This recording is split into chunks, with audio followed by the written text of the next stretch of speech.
Good morning बच्चों।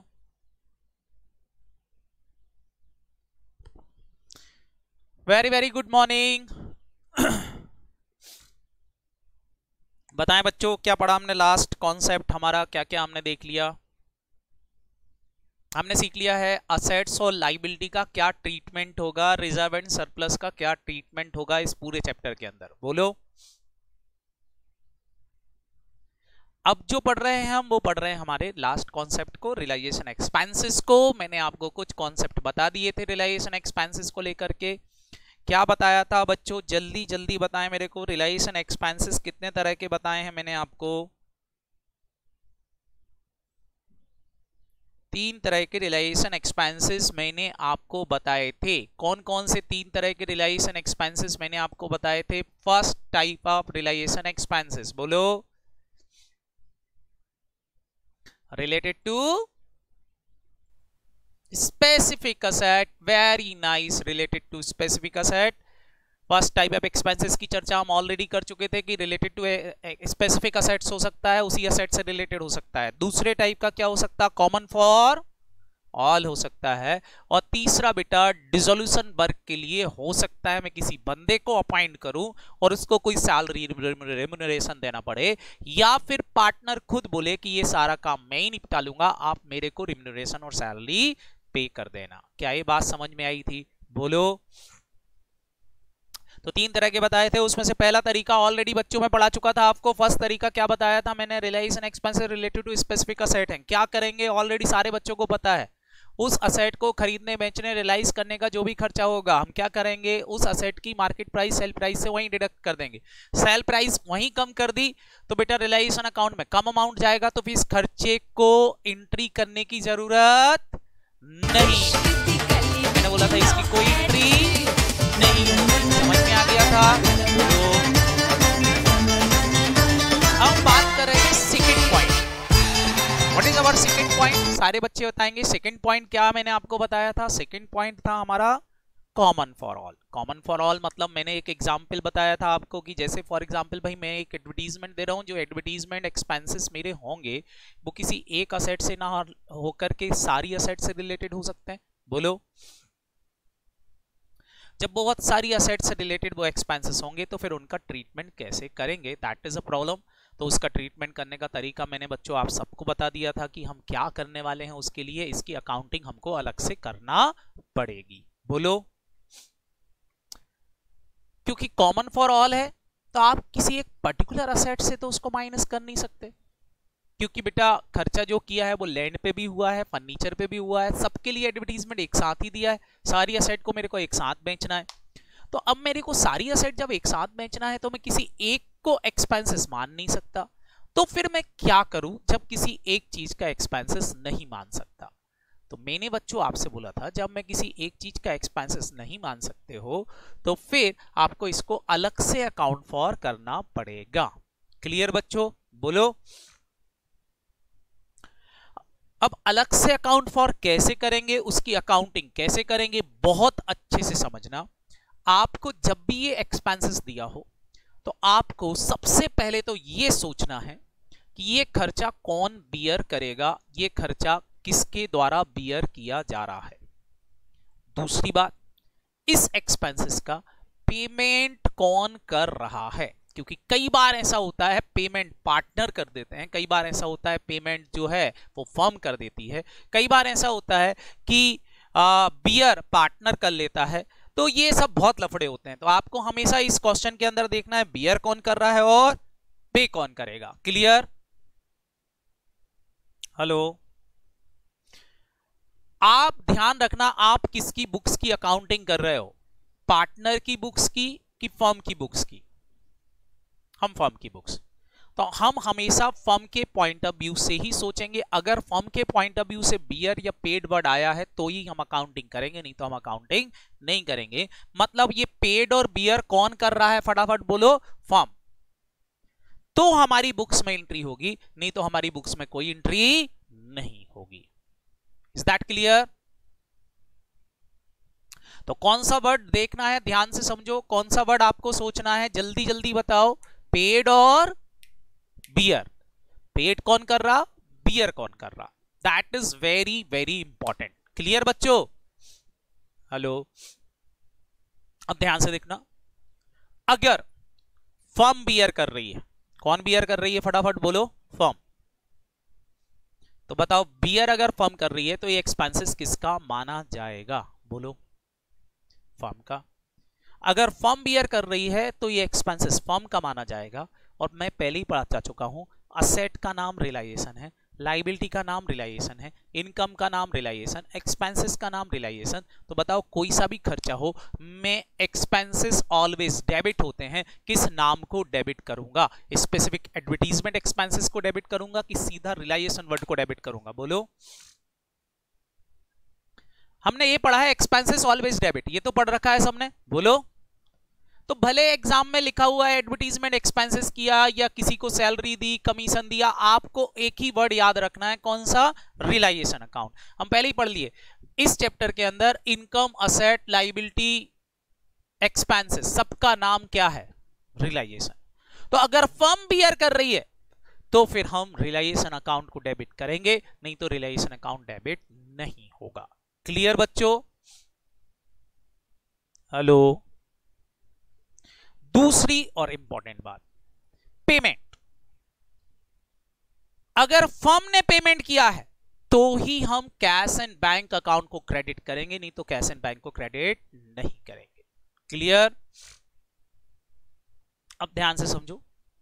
मतलब firm की बुक्स में एंट्री होगी, लेकिन क्या एंट्री होगी? अगर फर्म बियर कर रही है, फर्म पे कर रही है, तो एंट्री होगी, क्या एंट्री होगी? Realisation account debit to cash and bank, नहीं तो एंट्री नहीं होगी। क्लियर बच्चों? हेलो। दोनों चीजें फर्म को करना जरूरी है। अगर दोनों चीजों में से एक चीज की है तो फिर वो अकेला वही अकाउंट डेबिट या क्रेडिट होगा। समझ में आया? बाकी फिर कुछ और करना पड़ेगा। क्लियर? मतलब जना एंट्री क्या होगी? Realisation account debit to cash and bank. लेकिन कब? जब ये दोनों काम कौन कर रही हो? फर्म। ओके बच्चों? तो बच्चों अगर किसी बात को लेके क्वेश्चन साइलेंट है, जैसे क्वेश्चन पेमेंट तो बता रहा है कि फर्म ने किया है, बियर के बारे में नहीं बता रहा कि कौन कर रहा है, या बियर के बारे में क्वेश्चन में इंफॉर्मेशन है, पेट के बारे में क्वेश्चन में कोई इंफॉर्मेशन नहीं है, तो फिर कैसे अकाउंट फॉर करेंगे? तो बेटा उसका आप एक नोट लगा लो कि अगर question is silent regarding the bearer and payment word, अगर बियर और पेमेंट को लेकर के क्वेश्चन साइलेंट है तो फिर हमेशा माना जाएगा कि वो काम फर्म ने ही किया है।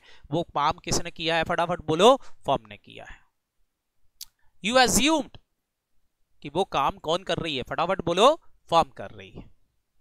जैसे फॉर एग्जाम्पल, चलो अब मैं इसका एग्जाम्पल ले रहा हूं बच्चों, समझना। ले एक एग्जाम्पल। हेलो।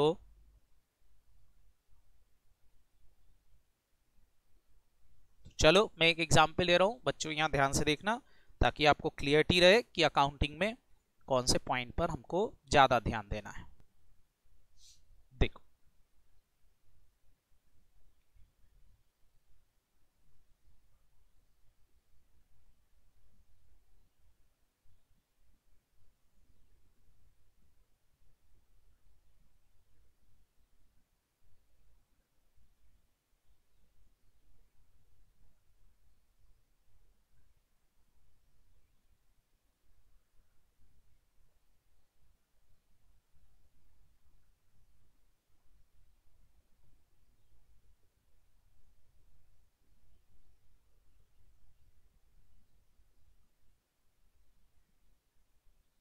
अब देखो, जैसे क्वेश्चन के अंदर खाली ये लिखा है, realisation expenses were ₹1000 and question is silent.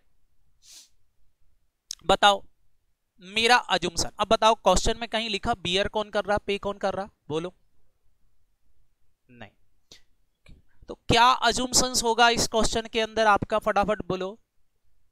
Firm he bear कर रही हो, फर्म ही पे कर रही। तो बताओ बेटा, फर्म बियर कर रही है तो मैं किसको डेबिट करूंगा? अगर फर्म बियर कर रही है तो रियलाइजेशन अकाउंट तो डेबिट हो जाएगा। क्रेडिट किसको कर दूं, फटाफट बोलो। To cash and bank account 1000 रुपए, मतलब एंट्री हो गई। बोलो, इतना सबको समझ में आ गया? Hello, very good. Second point मेरा, मान लो क्वेश्चन में ये दिया है,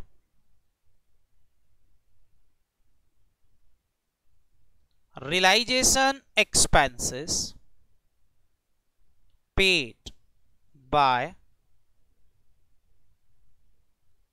partner A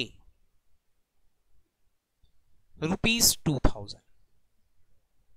रिलाइजेशन एक्सपेंसेस का पेमेंट पार्टनर ए ने कर दिया। अब बताओ, पेमेंट के बारे में तो इंफॉर्मेशन है, लेकिन बियर के बारे में इंफॉर्मेशन नहीं है कि बियर कौन कर रहा है। बताओ क्या मानूं, बियर किसने किया होगा? फर्म ने बियर किया है। सारे बच्चे बताओ, फर्म ने बियर किया है तो रिलाइजेशन अकाउंट तो डेबिट होगा। तो रिलाइजेशन अकाउंट को डेबिट कर देते हैं, क्योंकि भैया फर्म बियर कर रही है, तो रिलाइजेशन अकाउंट डेबिट 2000 से। लेकिन क्या कैश अकाउंट क्रेडिट कर पाऊंगा? नहीं। क्यों नहीं कर पा रहा हूं कैश अकाउंट क्रेडिट? क्योंकि क्वेश्चन साफ साफ बोल रहा है पेड बाय पार्टनर ए। हाँ, अगर लिखा होता फर्म पे कर रही तो कैश क्रेडिट होती। बोलो, तो अब मैं किसको क्रेडिट करूं, जल्दी से बताओ। क्रेडिट तो मेरे को करना पड़ेगा, क्रेडिट किसको करूं? तो आज पार्टनर ने पेमेंट कर दिया तो कल पार्टनर को मेरे को लौटाना पड़ेगा। बोलो, तो मैं यहां क्या लिख दूंगा, जल्दी जल्दी बताएं, मैं यहां क्या लिख दूंगा? To as capital. Very good, clear हो गया? 2000। It is very easy. बताओ, जिसके बारे में इंफॉर्मेशन नहीं है वो आपको सोचना है कि वो कौन करेगा। Point number 3, point number 3, question is saying realization expenses bear by partner A ₹5000। Partner ये बियर करेगा। सारे बच्चे बताओ, पेमेंट के बारे में कुछ नहीं लिखा, पेमेंट किसने किया? चलो बियर के बारे में लिख दिया, पेमेंट के बारे में तो कुछ लिखा ही नहीं है। बताओ सारे बच्चे, पेमेंट किसने किया होगा? अब फर्म ने पेमेंट किया है तो मेरे को टू कैश तो लिखना ही पड़ेगा। बोलो हाँ, टू कैश अकाउंट तो मैंने लिख दिया। डेबिट किसको करूं? क्या मैं रिलाइजेशन अकाउंट को डेबिट कर सकता हूं? जल्दी बताएं, क्या मैं रिलाइजेशन अकाउंट को डेबिट कर सकता हूं? नहीं। क्यों नहीं कर सकता? क्योंकि बियर पार्टनर कर रहा है। तो फिर ये खर्चा पार्टनर का कहलाना, और पेमेंट हमने कर दिया तो हम मानेंगे कि भैया हमने पार्टनर को पेमेंट कर दिया। बोलो, तो किसको डेबिट करोगे? जल्दी से बताओ, मैं किसको डेबिट कर दूंगा? एस कैपिटल अकाउंट को डेबिट कर दूंगा। काम खत्म। कितने रुपए से? 5000 से। ये हमारा थर्ड केस हो गया। अभी क्लियर हो रहा कि नहीं?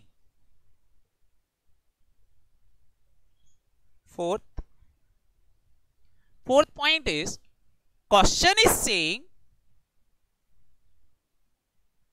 realization expenses paid and bear by Mr. A partner ₹2000। अब बच्चों बताओ, 2000 का खर्चा पार्टनर ही पे कर रहा है और पार्टनर ही बियर करेगा। अब बताओ, क्या मैं रिलाइजेशन अकाउंट डेबिट कर सकता हूं? कैश इन बैंक क्रेडिट करूं क्या? नहीं। तो फिर बच्चों बताओ यहां क्या आएगा? सारे बच्चे जल्दी से बताएं, फिर यहां क्या आएगा? No no no no no entry. याद आया? बोलो, तो काम खत्म। आई थिंक सबको समझ में आ गया होगा कि क्या करना है। बोलो, अगर मैं ऐसा लिखवाता कि पेड एनबीआरवाई और मैं अलग अलग एंट्री पढ़ाता, बेटा वो तो सब 12th क्लास के लेवल की चीज है। आपको यहां अजम्पशंस लेना है। तो मैंने आपको समझाया कि देखो, question is silent regarding paid and bearer किसी भी बात को लेकर के, तो फिर आप क्या करोगे बच्चों? जल्दी से बताओ। क्वेश्चन साइलेंट है किसी भी बात को लेकर के, तो आप क्या करने वाले हो? बोलो, वो काम किसने किया है? फर्म ने किया है, और जब फर्म कर रही है तो मेरे बुक्स में एंट्री होगी। लेकिन अगर कोई पार्टनर कर रहा है तो हम फिर रिलायेशन अकाउंट डेबिट नहीं करेंगे, कैश अकाउंट क्रेडिट नहीं करेंगे, उस काम के लिए उस पार्टनर की कैपिटल को डेबिट और क्रेडिट कर देंगे। समझ में आया? बोलो हेलो। तो क्या ये सेकंड टाइप ऑफ एक्सपेंसेस आपको समझ में आ गए कैसे अकाउंट फॉर होंगे? बोलो। Very good. अब आ जाते हैं बच्चों हम third type of realisation expenses. Third type of realisation expenses, third type of realisation expenses is realisation का जो वर्क है वो कोई पार्टनर बोल रहा है कि वो काम कर लेगा, पार्टनर बोल रहा है वो काम निपटा देगा, आपको चिंता करने की जरूरत नहीं है, रिलायेशन का सारा काम डिसोल्यूशन वर्क वो संभाल लेगा, ऐसा एक पार्टनर आपसे बोल रहा है। तो बच्चों जब कोई पार्टनर ये बोल रहा है कि भैया वो डिसोल्यूशन का वर्क संभाल लेगा, तो हमको उसको क्या देना पड़ेगा? उसके काम के लिए एक्सपेंसेस, कुछ रिम्यूनरेशन, कुछ कमीशन वगैरह देना पड़ेगा। बोलो हेलो हेलो। जल्दी बताओ बेटा, ये जो कमीशन रिम्यूनरेशन दे रहे हैं क्या ये फर्म का एक्सपेंसेस माना जाएगा? एक्सपेंसेस माना जाएगा तो रिलायेशन अकाउंट तो डेबिट होगा कि नहीं होगा? बोलो। ये कोई पार्टनर बोल रहा है भैया मैं काम निपटा लूंगा, सारा चिंता करने की जरूरत नहीं है, तुम सब जाके मजे करो, तो बताओ बच्चों, तो फिर तो ये खर्चा पार्टनर्स का कहलाएगा कि फर्म का कहलाएगा? और फर्म का खर्चा कोई भी हो, चाहे रिम्यूनरेशन दिया हो चाहे कमीशन दिया हो, नाम एक ही है, बताओ उस एक्सपेंसेस का नाम क्या है? तो मैं रिलायेशन अकाउंट को तो डेबिट करूंगा। अब रिलायेशन अकाउंट तो डेबिट हो गया, बताओ फर्म के लिए एक्सपेंसेस है, लेकिन जिस पार्टनर को मिल रहा है उस पार्टनर के लिए क्या है? इनकम है। तो उसकी इनकम कहां हम ऐड कर देंगे? सारे बच्चे बताएं, उसकी इनकम कहां जोड़ देंगे? उसकी कैपिटल में जोड़ देंगे। तो एंट्री क्या हो जाएगी बच्चों? क्या एंट्री हो जाएगी इसकी? तो सीधी सीधी एंट्री हो जाएगी क्या? Realisation account debit to concern partner capital account. उस पार्टनर की कैपिटल में उसको हम क्रेडिट कर देंगे, काम खत्म। क्या ये जर्नल एंट्री सबको समझ में आ गई? बोलो पक्का? तो कई बार बेटा एक कमीशन हमको कैलकुलेट करना पड़ता है, कैलकुलेट कैसे होगा वो हम अभी समझेंगे, लेकिन उससे पहले अभी जितना समझा है उसकी हम एक बार प्रैक्टिस करते हैं, अकाउंटिंग करते हैं एक प्रैक्टिकल एग्जांपल लेकर के। करें बच्चों? हेलो। तो चलो एक एग्जांपल ले रहा हूं, आपको मेरे को जर्नल एंट्रीज बताना रहेंगी कि जर्नल एंट्रीज क्या होंगी। क्लियर?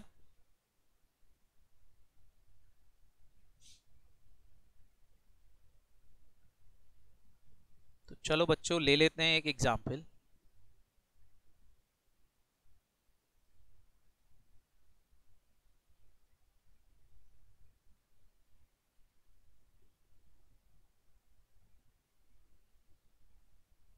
देखें, आप सबसे पहले तो स्क्रीनशॉट ले लें इसका,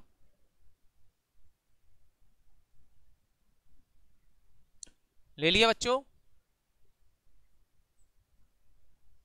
ओके, तो देखते हैं अब जर्नल एंट्रीज क्या होगी। सबसे पहला केस तो कोई दिक्कत ही नहीं है, केस 1 में तो कोई प्रॉब्लम नहीं है। बताओ केस 1 क्या दिया है हमको, जो ऑलरेडी हम कर चुके हैं। केस 1 आपका है रिलायेशन एक्सपेंसेस हुए हैं 1000 रुपए के, ऑलरेडी हम कर चुके हैं। बताएं क्या जर्नल एंट्री होगी? रिलायेशन एक्सपेंसेस 1000 रुपए के हुए, क्या एंट्री होगी? पेड और बियर के बारे में कोई इंफॉर्मेशन नहीं है, बोलो क्या करें?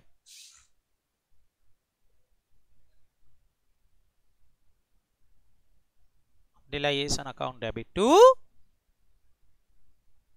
कैश एंड बैंक, ठीक है, 1000 से। इस एंट्री में किसी भी बच्चे को कोई प्रॉब्लम? सेकंड देखते हैं, सेकंड केस क्या है? Part B.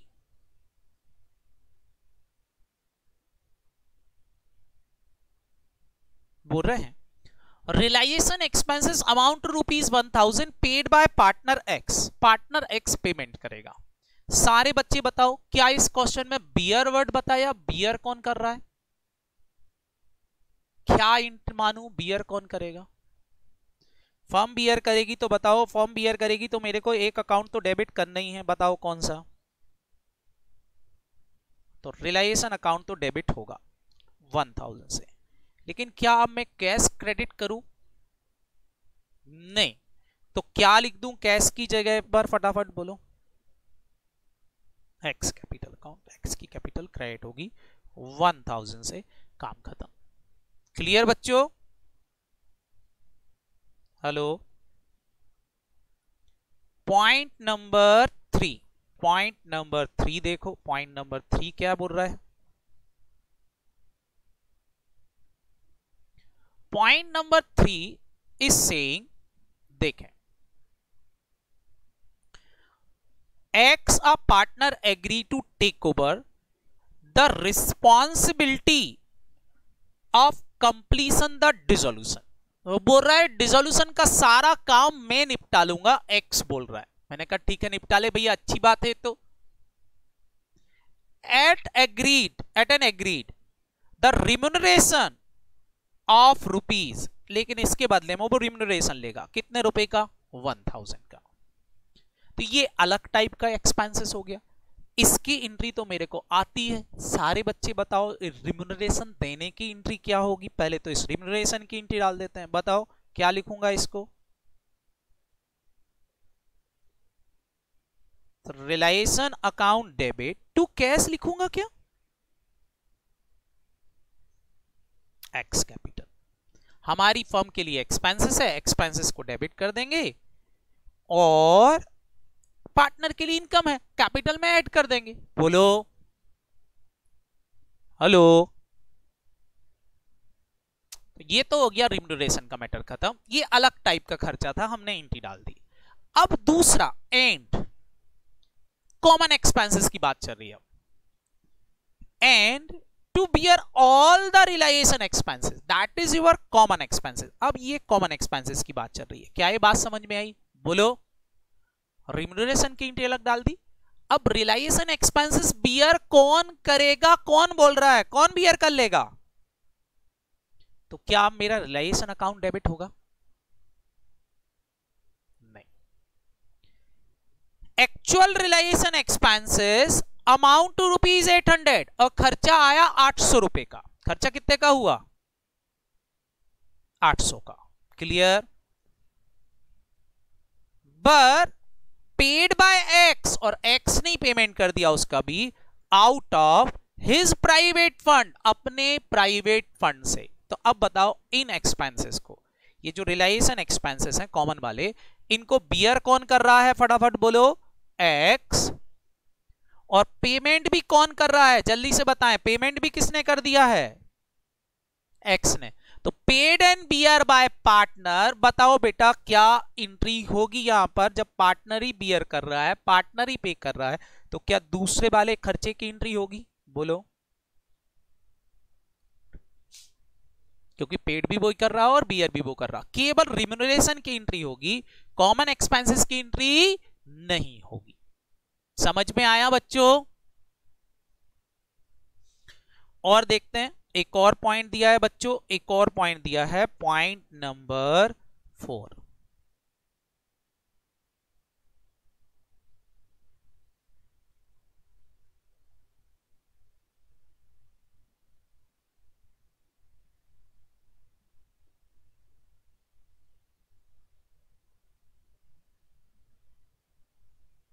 अब इस पॉइंट नंबर 4 को पढ़ें। Point number 4 is saying X a partner agree to take over the responsibility of completing the dissolution work। X बोल रहा है कि वो काम संभाल लेगा, डिसोल्यूशन काम का work, at an agreed remuneration, लेकिन इसके बदले में वो रिम्यूनरेशन लेगा ऑफ ₹1000। पहले तो बताओ इसकी एंट्री होगी कि नहीं होगी? रिम्यूनरेशन देने की एंट्री होगी कि नहीं? बोलो। ये तो हमेशा ही होगी, इसमें कोई दिक्कत नहीं। ये थर्ड टाइप ऑफ एक्सपेंसेस है हमारा। क्या एंट्री डालेंगे फटाफट बोलो? तो रिलायंस अकाउंट डेबिट, रिम्यूनरेशन का नाम भी रिलायंस ही लिखते हैं, यहां सारे सबके नाम रिलायंस है तो कंफ्यूज होने की जरूरत नहीं, लेकिन हाँ डिस्टिंग्विश करना आना चाहिए। ये हम रिम्यूनरेशन की एंट्री डाल रहे हैं टू कैश एंड बैंक। 1000। अब बात करते हैं एक्सपेंसेस की, कॉमन एक्सपेंसेस की। उसके लिए क्या बोल रहा है, and to bear all the realisation expenses. Realisation expenses को एक्स ही बियर कर लेगा, बोल रहा है, बोलो हेलो। अब बताओ पार्टनर बियर करेगा तो क्या मैं एक्स रिलाइजेशन अकाउंट को डेबिट कर सकता हूं, नहीं, क्योंकि वो बियर कर रहा है। तो अब मेरा रिलाइजेशन अकाउंट तो डेबिट नहीं होगा इस कॉमन एक्सपेंसेस के लिए। ये मेरे सेकंड टाइप ऑफ क्वेश्चन है, कॉमन एक्सपेंसेस। कितना पेमेंट हुआ, बोल रहा है actual realisation expenses amount to rupees 800, 800 रुपए का खर्चा हुआ, पर पेड बाय फर्म, लेकिन और इसका पेमेंट फर्म ने कर दिया। अब सारे बच्चे बताओ, फर्म ने 800 रुपए का पेमेंट किया है, तो मेरे को यहां पर जो कॉमन एक्सपेंसेस की एंट्री है उसमें टू कैश तो लिखनी पड़ेगा, क्योंकि फर्म पे कर रही है, फर्म का कैश तो कम हुआ है, बोलो हेलो। 800 रुपए तो मेरे को कैश इन बैंक लिखना पड़ेगा, लेकिन डेबिट किसको करूं, बताओ बेटा। ये कॉमन एक्सपेंसेस कौन बियर करने की बात कर रहा था, बोलो। तो मैं रिलाइजेशन डेबिट ना करके बताओ किसकी कैपिटल डेबिट कर दूंगा, बोलो एक्स की कैपिटल डेबिट कर दूंगा। कितने रुपए से, 800 रुपए से, काम खत्म। समझ में आया, बोलो। सॉरी, ऊपर मैंने कैश एंड बैंक लिख दिया, गलत लिख दिया था, ऊपर ये कैश एंड बैंक गलत लिख दिया था, यहाँ एक्स कैपिटल कंसर्न पार्टनर लिखना था, गलती कर दी बेटा, दैट इज रिम्यूनरेशन, गलती से लिख दिया था। समझ में आया कि नहीं, बोलो। ये एंट्री हो गई रिम्यूनरेशन की, और ये एंट्री हो गई कॉमन एक्सपेंसेस की। तो बेटा एक्सपेंसेस दो हैं, एक नहीं है, एक रिम्यूनरेशन और दूसरा कॉमन एक्सपेंसेस। कॉमन एक्सपेंसेस के लिए अलग सोचना है, रिम्यूनरेशन के लिए अलग सोचना है। दोनों को बाइफरकेट कर पाओगे कि नहीं, बोलो। तो अगर मैं आपको अब कुछ क्वेश्चंस दूं तो आप करके बताओगे, बोलो। साथ ही साथ हम कैलकुलेशंस भी सीख लेंगे। तो चलो एक एक क्वेश्चंस करना स्टार्ट करते हैं। एक और प्रैक्टिस में ले रहा हूं, एक और क्वेश्चन में प्रैक्टिस में ले रहा हूं, बताना बेटा इसकी अकाउंटिंग एंट्री क्या होगी। चलो मैं एक और ले रहा हूं यहां पर रिलाइजेशन एक्सपेंसेस का। साथ ही साथ यहां हम कैलकुलेशन भी सीखते जाएंगे रिलाइजेशन एक्सपेंसेस का या रिम्यूनरेशन का। देखें, वापस से पढ़ें इस क्वेश्चन को। Question is saying why one of the partner was received 3000 as a remuneration for completing the dissolution work। इसकी एंट्री कौन बताएगा, इतने लाइन की एंट्री कौन बताएगा, बोलो। Realisation account debit to Y capital, बिल्कुल सही एंट्री होगी, रिलाइजेशन अकाउंट डेबिट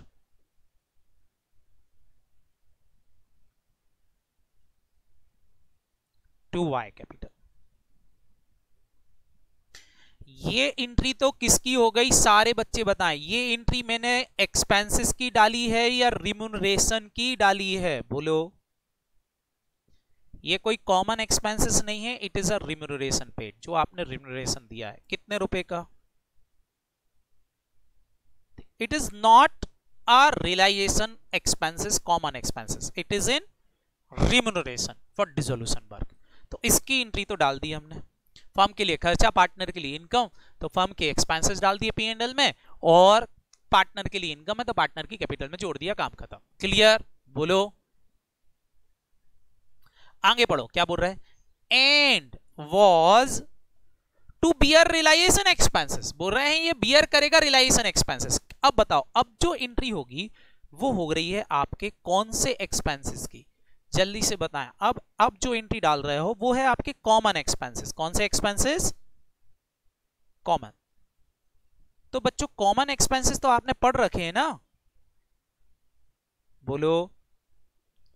अब कॉमन एक्सपेंसेस के बारे में क्या बोल रहा है, ये जो रिलाइजेशन एक्सपेंसेस आपके कॉमन एक्सपेंसेस हैं, इनके बारे में क्वेश्चन बोल रहा है कि देखो बियर करेगा कौन, बोल रहे हैं इट इज बियर बाय कौन, कौन बियर कर रहा है, फटाफट बोलो, partner. Bear by mister by. और क्वेश्चन बोल रहा है पे किसने कर दिए, बोल रहा है realisation expenses for ₹1000 paid by firm, और पेमेंट किसने कर दिया, क्वेश्चन बोल रहा है पेड बाय फर्म। अब बच्चों बताओ, अगर वाई बियर कर रहा है इन खर्चों को, तो बताओ क्या मैं रियलाइजेशन अकाउंट डेबिट कर सकता हूं? लेकिन फर्म पे कर रही है, फर्म पे कर रही है तो मेरे को कैश एंड बैंक को तो क्रेडिट करना ही पड़ेगा। बोलो, तो अब मैं जर्नल एंट्री क्या बनाऊंगा? इन कॉमन एक्सपेंसेस की जर्नल एंट्री क्या बनाऊंगा? सारे बच्चे बताएं, रियलाइजेशन की जगह मेरे को किसका नाम लिखना पड़ेगा? बोलो, तो लिखूंगा mister Y capital account debit to, क्या लिख दूंगा? Cash and bank. कितने रुपए से बच्चों? 1000 से। समझ में आया? अभी क्लियर हो गए दोनों चीजें? अब बच्चों थर्ड देखो, इसके बाद नेक्स्ट एग्जाम्पल ले रहा हूं मैं, जिसमें हमको कुछ कैलकुलेशंस भी करना पड़ेगी। उन कैलकुलेशन की मीनिंग भी समझना आप। जैसे फॉर एग्जाम्पल,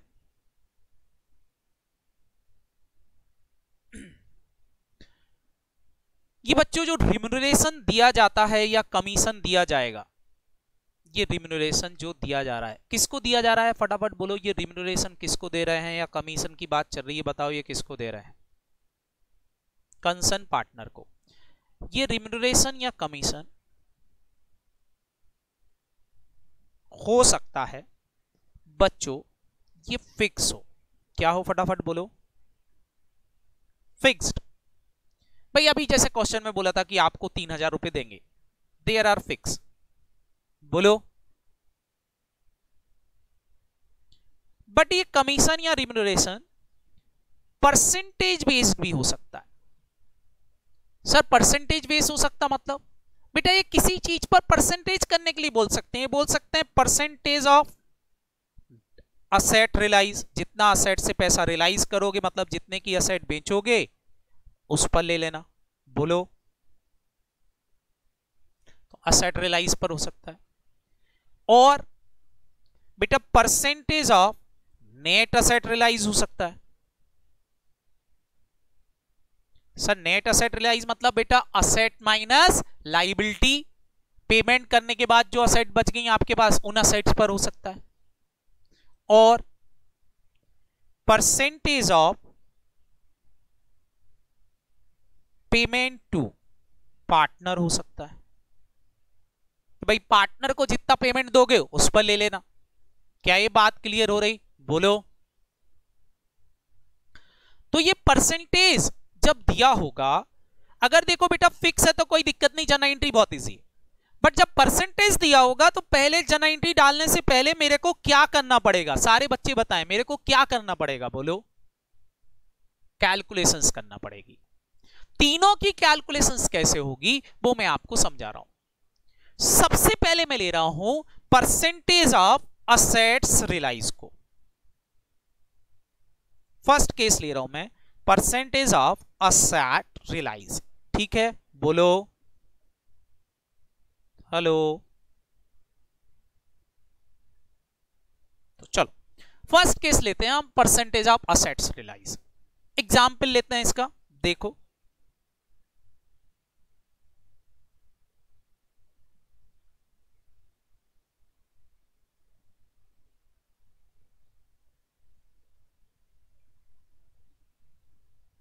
देखें बच्चे क्वेश्चन क्या है, बोल रहे हैं why one of the partner was to receive 2% of the value of asset realized। लिखा है कितना रिम्यूनरेशन बनेगा उसका? 2% of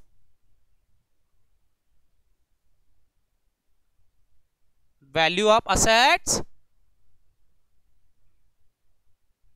realised.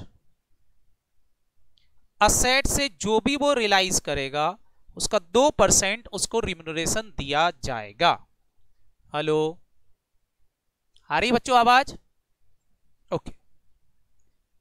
As a remuneration for, लिखा है as a remuneration for completing the dissolution work. ठीक है, और बाकी तो वो एक्चुअल खर्चों की बात कर रहे हैं, उसकी अकाउंटिंग एंट्री बाद में सोचेंगे। पहले तो मेरे को ये निकालना पड़ेगा रिम्यूनरेशन। तो अब बच्चों मेरे को यहां निकालना है कि कितना इसका रिम्यूनरेशन बनेगा। पहले तो ये कैलकुलेशंस करना पड़ेगा क्योंकि अभी क्वेश्चन में दिया नहीं है, तो पहले हम कैलकुलेट कर लेते हैं रिम्यूनरेशन कितना बनेगा।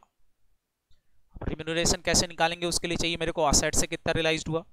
तो क्वेश्चन बोल रहा है लास्ट लाइन में कि the assets including cash and bank ₹3,000, realise ₹1,53,000। सारे बच्चे बताओ मेरे को रिम्यूनरेशन देना है रियलाइज्ड असेट पर। कैश एंड बैंक इसने रियलाइज किया होगा कि इट इज ऑलरेडी रियलाइज्ड। तो बताओ बेटा रिम्यूनरेशन जो मिलेगा क्या इसको 153 पर मिलेगा?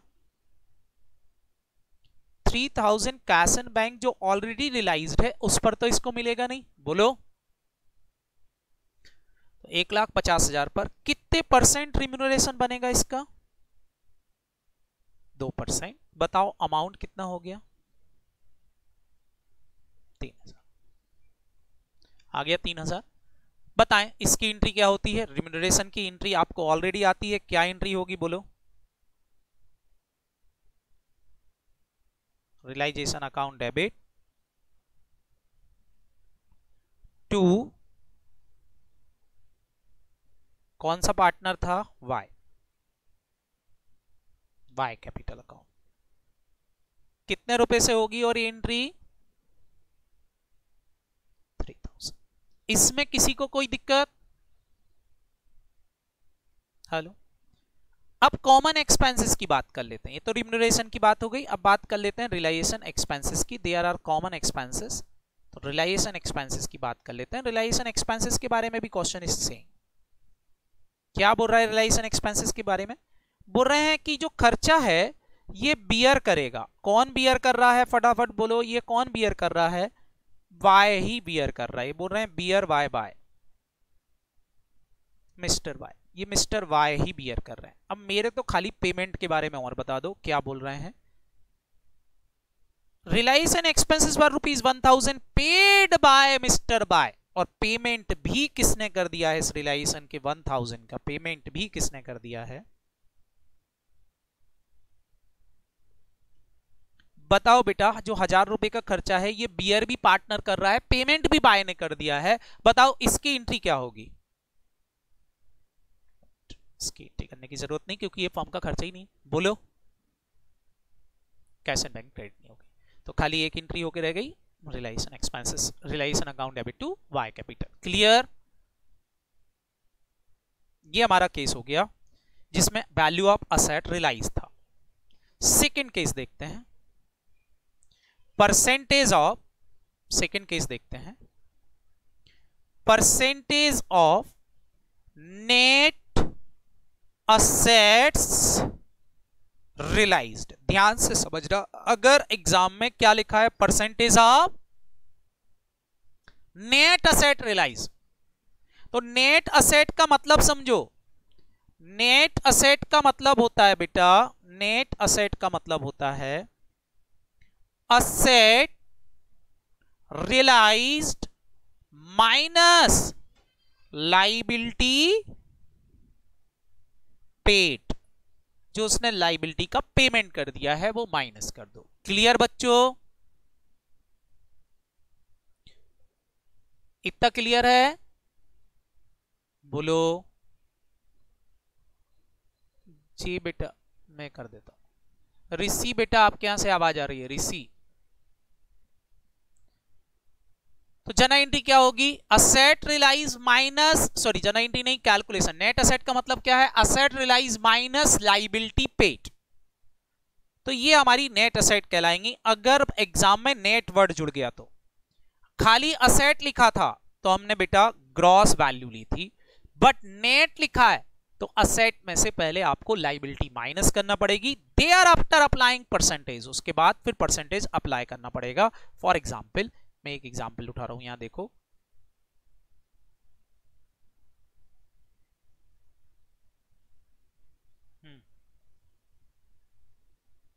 जी बेटा,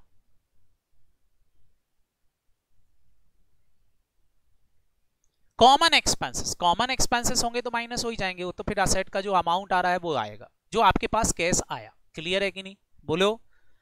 आउटसाइडर टेक ओवर करके ले गए, वो कंसीडर नहीं करेंगे। पार्टनर ने टेक ओवर कर ली, कंसीडर नहीं। आपके पास जो पैसा आया वो रियलाइज्ड है। समझ में आया? बोलो हेलो। ध्यान रखना, रियलाइज का मतलब मनी, पैसा कितना आया, उस पर कैलकुलेशंस करना है। समझ में आया बच्चों? हेलो। अब बच्चों सेकंड वाला केस ले रहा हूं मैं, यहां देखो। Question is saying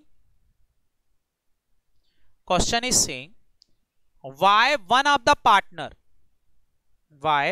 the partner was to receive 2% of net cash realize। देखो बच्चों क्वेश्चन में साफ साफ लिखा है, क्या लिखा है फटाफट बोलो।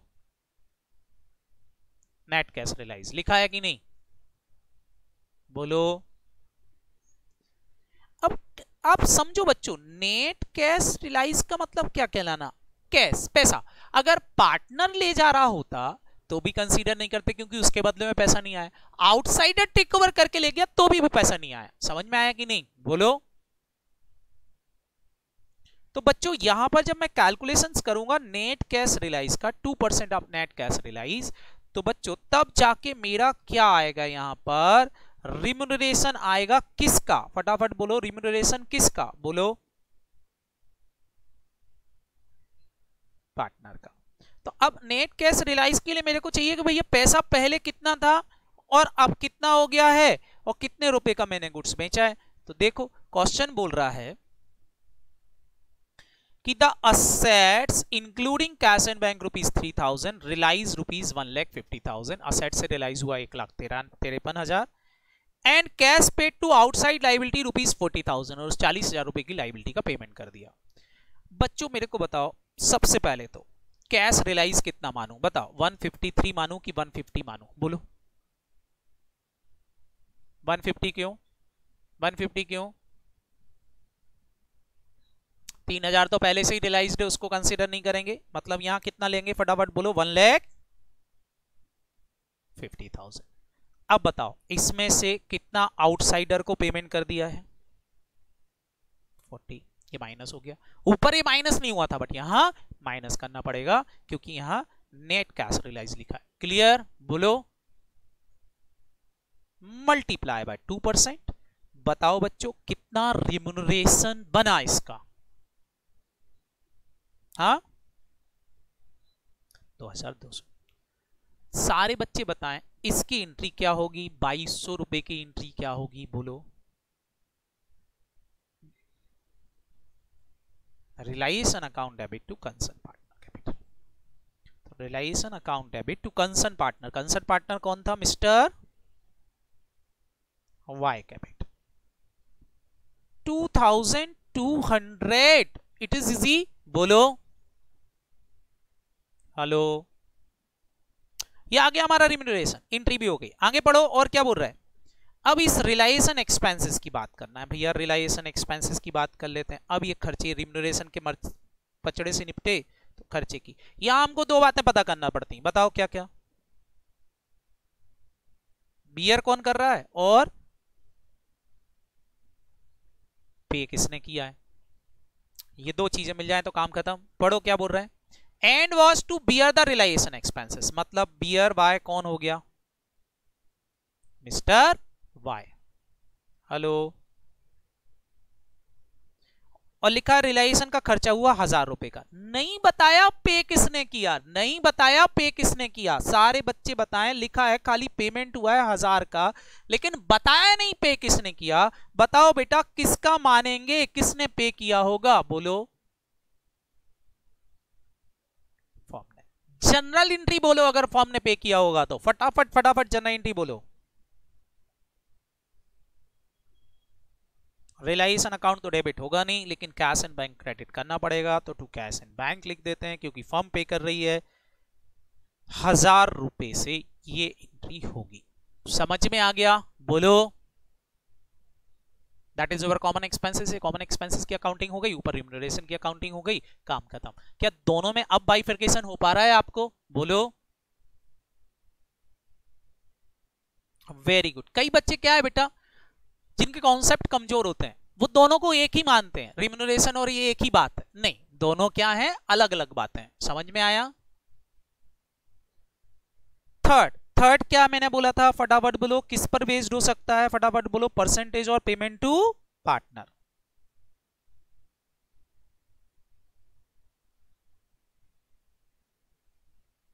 अब ये बहुत इंपॉर्टेंट है बच्चों, इस पर हमको एक क्वेश्चन भी मिलेगा हमारे स्टडी मटेरियल के अंदर और हमारे नोट्स के अंदर भी मिलेगा।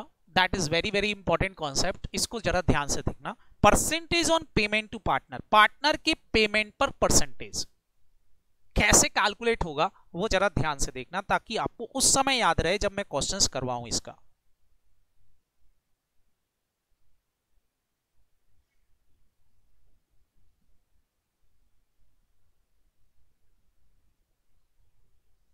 पहले तो सारे बच्चे मेरे को बताएंगे, ये पढ़ाऊं उससे पहले मेरे को एक चीज बताएंगे, पार्टनर को कब पेमेंट कर पाते हैं, बताओ पार्टनर को पेमेंट कब मिलेगा। सारे बच्चे बताएंगे पार्टनर की कैपिटल का पेमेंट कब होगा, कौन कौन से पेमेंट करने के बाद, बोलो। सारी आउटसाइड लायबिलिटी और आउटसाइड लायबिलिटी के अलावा, जल्दी बताओ, आउटसाइड लायबिलिटी के अलावा पार्टनर लोन और रियलाइजेशन एक्सपेंसेस, तीन चीजें का पेमेंट कर दो, रियलाइजेशन एक्सपेंसेस, पार्टनर लोन और आउटसाइड लायबिलिटी, तो जाके पेमेंट टू पार्टनर आता है। बोलो हेलो। अगर लिखा है उन्होंने कि रिम्यूनरेशन दिया जाएगा 10% अमाउंट डिस्ट्रीब्यूटेड टू पार्टनर, तो बच्चों ये 10% ये आपका क्या है, पहले तो बताओ क्या निकाल रहे हो आप, जल्दी से बताओ, पार्टनर का क्या निकाल रहे हो, रिम्यूनरेशन। अगर रिम्यूनरेशन इस पर लिया है तो बच्चों आपको सबसे पहले तो ये पार्टनर का पेमेंट निकालना पड़ेगा। पार्टनर का पेमेंट कैसे आएगा,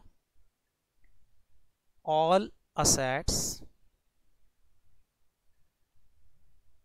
include in cash and bank. अब यहां कैश एंड बैंक को इंक्लूड कर लेंगे, क्यों, क्योंकि ये जो कैश एंड बैंक पहले से थी वो भी तो पार्टनर के पेमेंट में आएगी यूज, बोलो। ध्यान रखना, all asset including cash and bank, इसमें से क्या क्या पेमेंट करेंगे, रियलाइजेशन एक्सपेंसेस,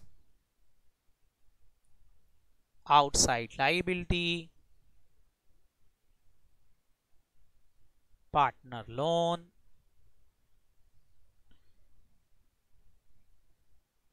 फिर जो बच गया वो किसको मिलेगा, पार्टनर को मिलेगा कि नहीं, उस पर परसेंटेज लगाना पड़ेगा। तो ये तब जाके बेटा पेमेंट टू पार्टनर आएगा। अब यहां एक इंपॉर्टेंट पॉइंट क्या है वो जरा ध्यान से समझो बच्चों, जो रिम्यूनरेशन है वो भी तो आपके रियलाइजेशन एक्सपेंसेस का पार्ट है। तो रियलाइजेशन एक्सपेंसेस में दो चीजें हैं, एक तो कॉमन एक्सपेंसेस और रिम्यूनरेशन। ध्यान रखना यहां दोनों चीजें हैं। तो अब बच्चों मेरे को ये बताओ, रिम्यूनरेशन ही आपको निकालना है और रिम्यूनरेशन ही माइनस करना है, ये वैसा नहीं हो गया बचपन में आपने जो पढ़ा था, आफ्टर चार्जिंग नेट प्रॉफिट पर कमीशन देना है, बोलो क्या ये आफ्टर चार्जिंग नहीं हो गया, क्योंकि आपको कमीशन माइनस भी करना और नेट प्रॉफिट पे परसेंटेज भी निकालना, तो ये आफ्टर चार्जिंग जैसा ही नहीं बन गया, बोलो। तो यहां पर जब आप मल्टीप्लाई करोगे बच्चों, तो सारे बच्चे मेरे को बताएं, इस अमाउंट पर जब आप मल्टीप्लाई करोगे तो आपको क्या करना पड़ेगा, बताओ, multiply by rate divide by क्या करना पड़ेगा, बोलो, तब जाके आएगा, बोलो।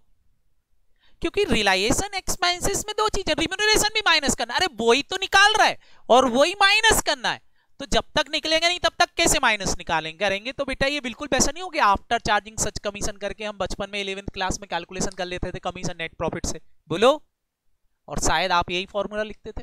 तो बिल्कुल इस तरह से कैलकुलेशंस यहां पर करना पड़ेगी। तो चलो हम देखते हैं क्वेश्चन कैसे सॉल्व होगा। अब पढ़ो क्वेश्चन क्या बोल रहा है, question is saying why one of the partner to receive 2% value of asset realise बोल रहे हैं। वाई जो है एक तो लेगा 2% of value of asset realise, asset से जितना रियलाइज होगा उसका 2% तो वो लेगा ही लेगा। And 10% amount distributed to partner, और पार्टनर को जितना डिस्ट्रीब्यूट होगा उसका 10% लेगा। मतलब देखा जाए तो यहां रिम्यूनरेशन जो है वो दो चीजों से मिलकर निकल रहा है। सारे बच्चे बताएं दो चीजें कौन कौन सी हो गई यहाँ रिम्यूनरेशन निकालने के लिए। मेरे को दो चीजों की जरूरत पड़ेगी। एक तो क्वेश्चन बोल रहा है भैया वो लेगा 2% ऑफ असेट रियलाइज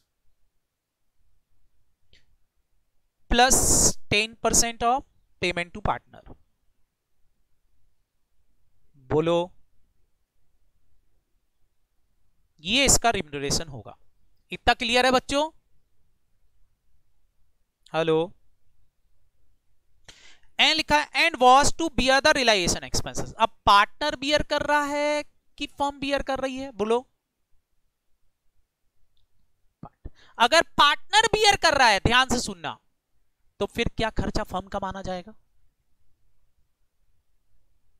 अगर पार्टनर बियर कर रहा है कॉमन एक्सपेंसेस अगर पार्टनर बियर कर रही है तो क्या फर्म का एक्सपेंसेस माना जाएगा? जल्दी बताओ मेरे को। नहीं। तो फिर बेटा कॉमन एक्सपेंसेस यहां से माइनस नहीं होंगे, भले पेमेंट फर्म ने कर दिया हो लेकिन फिर भी यहां से माइनस नहीं होंगे। क्या ये बात समझ में आई? भले पेमेंट फर्म ने कर दिया हो, क्यों? क्योंकि अगर फर्म का खर्चा है तो यहां से माइनस होगा, नहीं तो माइनस नहीं होगा। मतलब कॉमन एक्सपेंसेस तभी माइनस करना है जब, सारे बच्चे बताएंगे, जब कॉमन एक्सपेंसेस क्या हो? फटाफट बोलो। बियर कौन कर रहा हो? बोलो। बियर बाय फर्म हो तो ये माइनस करोगे। भले पेमेंट फर्म ने कर दिया उससे कोई फर्क नहीं पड़ता, क्योंकि फर्म ने पेमेंट कर दिया तो हम ये मानते हैं कि हमने पार्टनर कैपिटल का पेमेंट किया, हमने एक्सपेंसेस का पेमेंट नहीं किया, ऐसा नहीं माना जाता। क्योंकि जब हमारा खर्चा ही नहीं था और हमने पेमेंट कर दिया है तो फिर हमारे बिहाफ पे थोड़ी ना, वो तो पार्टनर के बिहाफ पे हुआ, तो वो पार्टनर का पेमेंट सामान हुआ होगा। क्लियर है कि नहीं? लेकिन हाँ, फर्म बियर कर रही है और हमने पे किया है तो फिर माइनस होगा क्योंकि फर्म का खर्चा है। बोलो, याद रहेगा?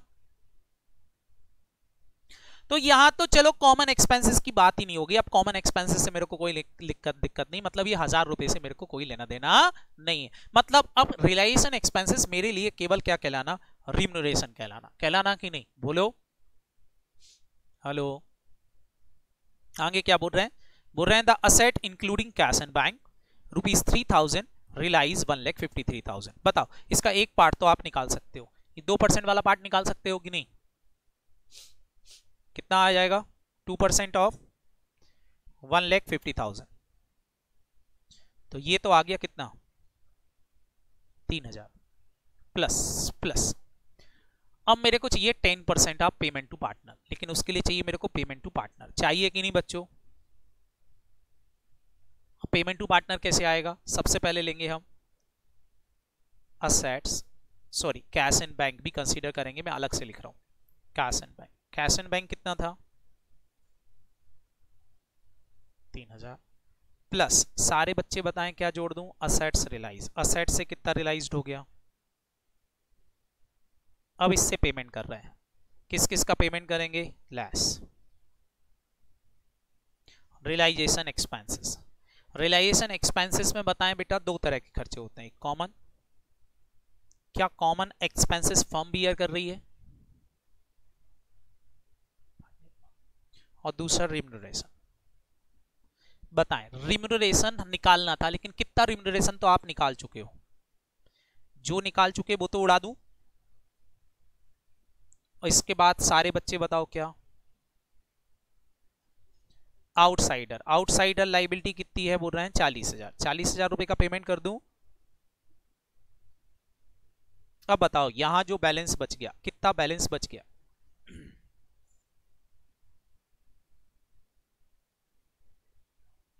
बताओ बच्चों, इस 1,10,000 में मेरे को दो चीजें देना है, जल्दी जल्दी बताएं। 1,10,000 में देखा जाए तो दो चीजें, एक तो रिम्यूनरेशन है कि नहीं? बोलो। क्योंकि ये रिम्यूनरेशन आधा ही माइनस हुआ है, आधा तो अभी माइनस ही नहीं हुआ। बोलो। तो एक तो रिम्यूनरेशन, और रिम्यूनरेशन देने के बाद बचा हुआ ही किसको मिलेगा? फटाफट बोलो। पेमेंट टू पार्टनर कहलाएगा। तो बचाओ बच्चों, अगर मैं मान लूं पेमेंट टू पार्टनर 100 रुपए है तो 100 रुपए का रिम्यूनरेशन कितने परसेंट बनता है? 10%। तो बताओ बेटा रिम्यूनरेशन 10 रुपए बनेगा, बोलो। तो ये किसके बराबर हो गया बताओ, ये किसके बराबर हो गया? 110 के बराबर हो गया कि नहीं, बोलो। तो वही आ गया हमारा फॉर्मूला जो हम बना रहे थे। सारे बच्चे बताओ, अगर मैं 100 रुपए पार्टनर को पे करूंगा तो 10 रुपए का रिम्यूनरेशन यहां देना पड़ेगा, तो मेरे पास कैश 110 रुपए होना चाहिए, बोलो। तो 1,10,000 बराबर है कितने के? 110 के। तो मेरे को जब रिम्यूनरेशन निकालना है तो बच्चों बताओ, यहां रिम्यूनरेशन जब मैं निकालूंगा तो 1,10,000 बराबर है 110 के मल्टीप्लाई बाय 10 करूंगा, बोलो। तो बताओ रिम्यूनरेशन कितना बनेगा? 10,000। 10,000 ये वाला रिम्यूनरेशन हो गया, 3,000 ये वाला रिम्यूनरेशन हो गया, टोटल मिला के रिम्यूनरेशन कितना हो गया? 13,000। तो बच्चों जल्दी जल्दी बताओ, अब ये 13,000 जो आपका आ गया, इस 13,000 की जर्नल एंट्री क्या होगी? पहले तो इस 13,000 की जर्नल एंट्री बता दो, क्या एंट्री होगी 13,000 की, बोलो। Realisation account debit to concern partner. Concern partner कौन था? By capital. कितने से? 13,000, 13,000 से। समझ में आया कि नहीं आया, बोलो। हो गई 13,000 से एंट्री। अब कॉमन एक्सपेंसेस की बात कर लेते हैं भाई। कॉमन एक्सपेंसेस बियर कर रही है कौन? बियर कौन कर रहा था? पार्टनर। लेकिन पेमेंट कितना हुआ है? 1,000। तो सारे बच्चे बताओ, ये जो पेमेंट हुआ है इसके बारे में कुछ लिखा नहीं था, क्या मानेंगे किसने पेमेंट किया? फर्म ने। लेकिन फर्म ने ये नहीं मानना कि फर्म ने खर्चा पे किया, हम ये मानते पार्टनर की कैपिटल का पेमेंट हुआ है। लेकिन पेमेंट की एंट्री तो डालना पड़ेगी, बोलो। क्या एंट्री डालेंगे यहां पर? सारे बच्चे बताओ एंट्री क्या होगी? Y capital account debit to cash, बोलो। 1,000 रुपए से। सारे बच्चे बताएंगे 1,000 रुपए का पेमेंट आपने खर्चे का किया है या कैपिटल का पेमेंट हो रहा है, बोलो। जब कैपिटल डेबिट कर रहा है तो कैपिटल ही है कि नहीं? तो ये 1,000 रुपए यहां शामिल है पेमेंट टू पार्टनर में, मैं ये बोल रहा था। लेकिन बताओ अगर ये 1,000 रुपए फर्म बियर कर रहा होता तो एक्सपेंसेस मानते, भले पार्टनर ने पेमेंट कर दिया होता, भले पार्टनर ने पेमेंट कर दिया होता, मैं एक्सपेंसेस मानता और उसको यहां से पहले माइनस करता। क्लियर? ये बात आपको ध्यान रखना है, इस तरह से अकाउंटिंग एंट्रीज होंगी। तो बच्चों क्या अब आपसे ये कैलकुलेशंस बनेगी, बोलो। मैंने तीनों बता दिए। पहला असेट्स रियलाइज, दूसरा नेट कैश रियलाइज और तीसरा पेमेंट टू पार्टनर। ठीक है?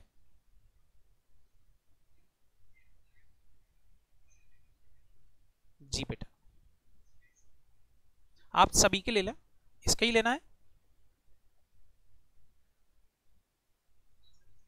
ओके, ये लीजिए। ठीक है, हो गया बच्चों?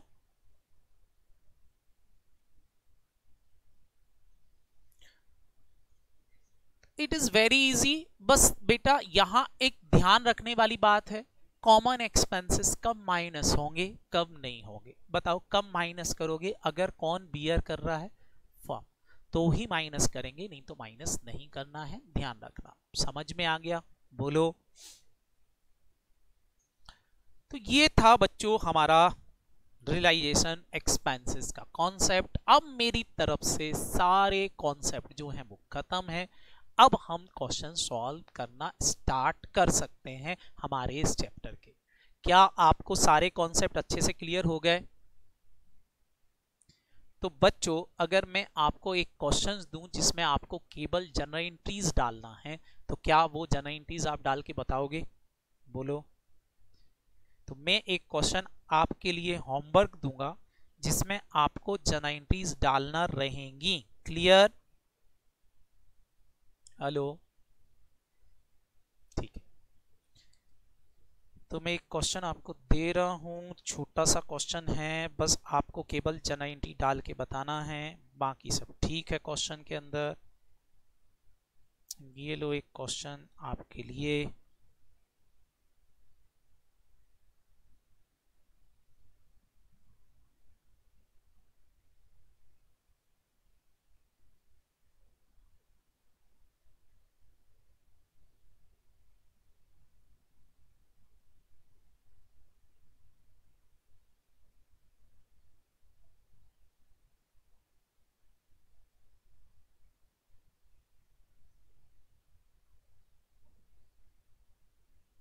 सब कुछ पढ़ रखा है तो अब खाली क्या डालना है बोलो, जरा एंट्री फटाफट फटाफट एक स्क्रीनशॉट ले लिया जाए। पहले तो ये लो,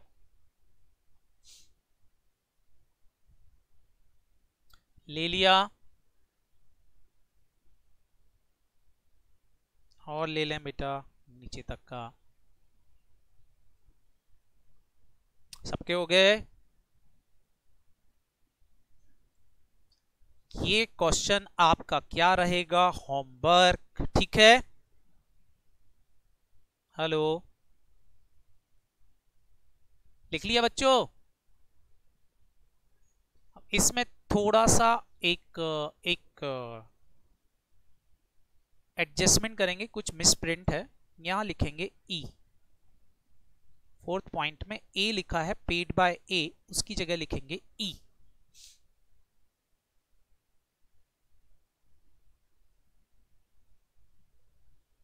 और यहां बी लिखा है, उसकी जगह लिखेंगे डी।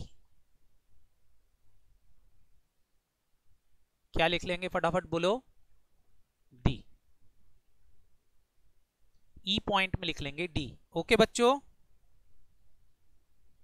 हेलो, यहां जेड लिखा है, जेड की जगह लिख लेंगे F, epsilon of 10,000 word discharge. Okay,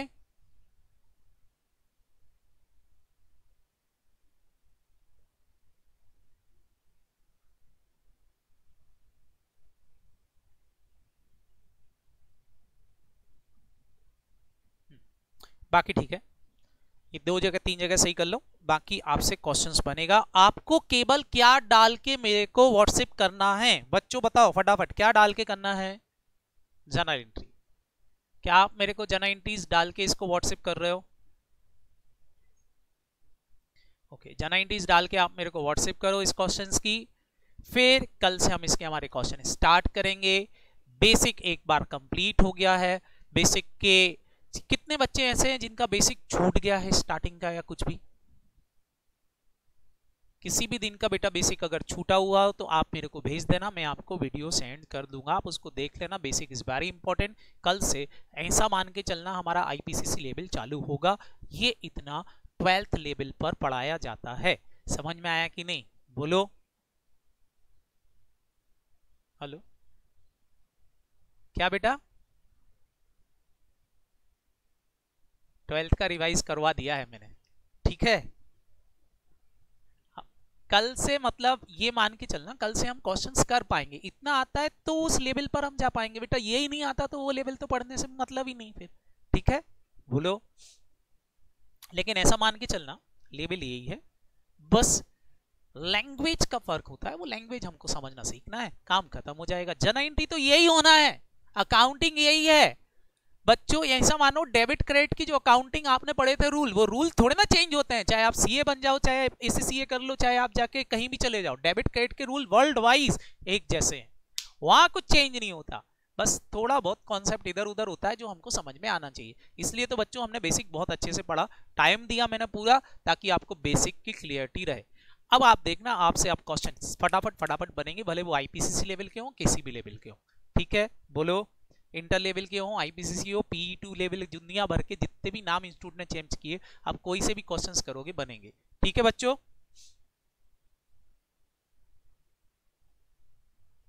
7 दिन बेटा नमन, कहां जा रहे हो? ओके कोई बात नहीं बेटा, मिल जाएगी।